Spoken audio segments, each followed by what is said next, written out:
જો આજે એક રબર બેન્ડનું જાદુ કરું. મારા હાથમાં આ રબર બેન્ડ છે. હા છે. આ રબર બેન્ડ એવું જાદુઈ છે ને કે ઘડીકમાં વયું જાય, ગુમ થઈ જાય, ઘડીકમાં પાછું આવી જાય. એવું બને? હું આમને આમ હાથ રાખીશ તો પણ જોઈએ. જોજો 1 2 3 બોલું જતું રહેશે, પાછું 1 2 3 બોલું પાછું આવી જશે. જોઈએ કેમ થાય. 1 2 ને 3 જો જતું રહ્યું. હા વયું ગયું. હવે જો 1 2 ને 3 જો આવી ગયું. જબરજસ્ત જાદુ છે હો.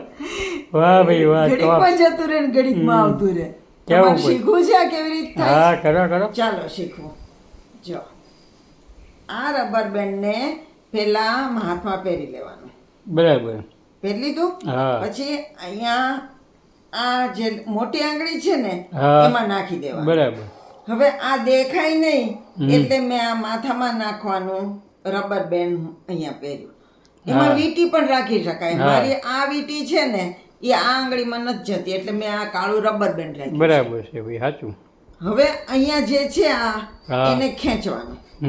ખેંચી શકાય એટલું ખેંચવાનું. બરાબર. એને આમ પાછળ લઈ જઈને અંગૂઠામાં ભરાવી દેવાનું. બરાબર. પછી પાછું આ ભરાવેલું એમને એમ રાખવાનું. પછી પાછું અંગૂઠામાંથી આમ લઈ અને આગળથી લઈને પાછું અંગૂઠામાં પકડી રાખવાનું. જો પછી હવે છે ને તમારે પહેલી વખત અંગૂઠો છોડવાનો. જો એટલે ગુમ થઈ ગયો. અને બીજી વખત વળી પાછો અંગૂઠો છોડો એટલે આવી જાય. સાચું હવે સરસ છે. જાદુ ટોપ છે. સમજાઈ ગયું? તો આવી રીતે તમે કરશો ને તો આ રબર બેન્ડ જતું રહેશે ને પાછું આવી જશે. વાહ ભાઈ વાહ. નવા રબર બેન્ડના જાદુ સાથે ફરી મળશું. આવજો.